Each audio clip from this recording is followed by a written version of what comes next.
જય ગૌ માતા.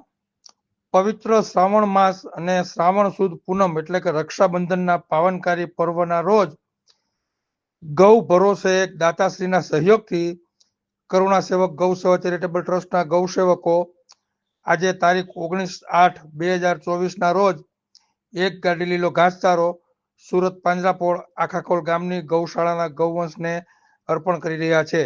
જય ગૌ માતા, જય ગોપાલ, હર હર મહાદેવ.